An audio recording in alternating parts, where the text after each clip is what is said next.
We're live. Good morning. Good morning. Welcome. What are we doing in a bathroom? This might be a special episode. Is it right Fucking now? experiments. Woo! We have a whole new series. Whole new series. I know. So one of my favorite phrases is "Let's run the experiment." So that's what we're doing. We're here to run the experiment. Do it ourselves. So some of you might have seen this video going around the internet. Well, we can splice it in now. Or put a link in, or splice it in. Whatever.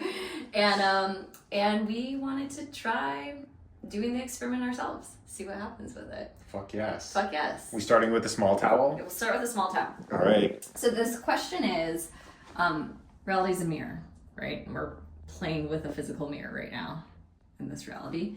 How does the mirror know what to reflect back if the item is covered by the mirror? So by something between the person, mirror, and the reflection. Yeah, so track with us here. Like, she has a towel completely in front of her. So in order for the mirror to capture her image, it would have to bounce off where the towel is. But we come at a side angle here, and there's her fucking face. Put your head all the way against the towel.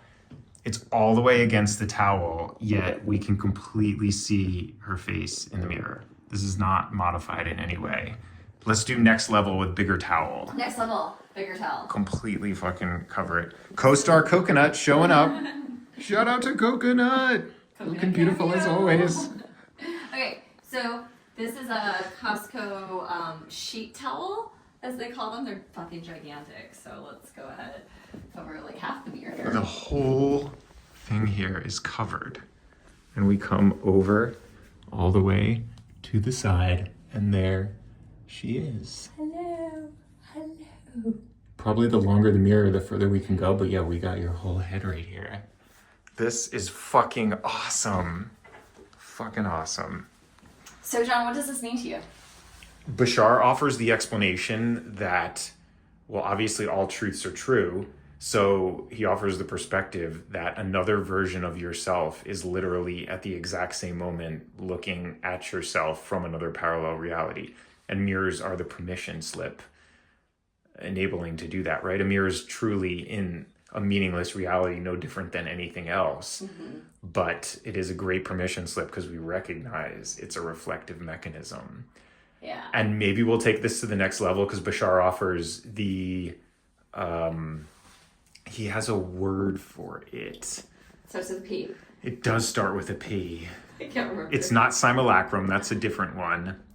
But we'll put it in the comments of what it is, where you can use a mirror to intentionally communicate and cultivate a relationship with other versions of yourself or other beings. And the word is psychomantium. It always comes to me just when I need to know it. The psychomantium. I was actually only able to find one clip on YouTube where he specifically talks to the psychomantium. He's mentioned the word in several different points in time, but there's one where he gives like a 2-minute explanation of it. Nice. So maybe we'll give that a go. Cool. That sounds like a good experiment. So as I've been thinking about this, right, I'm sure if we dig more around the internet, which we may, that there's some sort of scientific explanation to why this happened, how this occurs, right? There's something with angles and lights and reflection and blah, blah, blah.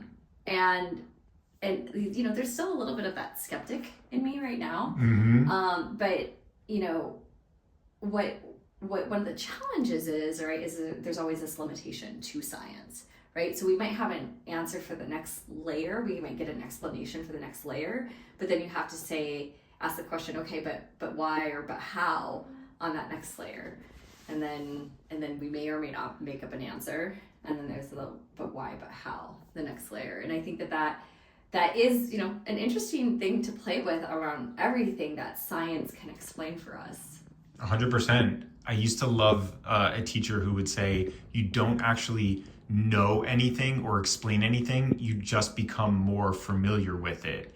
And you can become more familiar with it on infinitely smaller and smaller levels.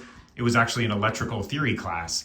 So how does electricity work? Oh, electrons are vibrating. That explains it. Well, like, what's an electron vibrating? Well, it's actually a field of invisible energy. Well, what's a field of invisible energy? Like, no answer ever goes anywhere. And we'll give a shout out to Vic on this episode too. Love you, Vic. Because as soon as I saw this video, I was like, fuck.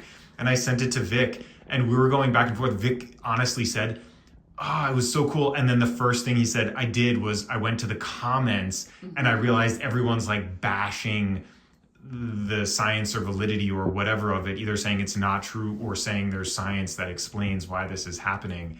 But then he was reconciling it's his own perspective on it, as I was too, right? We've been taught to see something is to believe something, but every fucking spiritual teacher that ever existed said that it is believing is seeing. So you pick what you want to believe. And I fucking want to believe this. I believe it too. You know who else believes it? Oh, coconut. Coconut believes it. There it is. We could put Look at coconut that behind face. the wall. Or the towel. Here we are. Here we are. Okay. All right, peeps. On to the next one. On to the next one. See you later. Bye. Bye. Fist bump.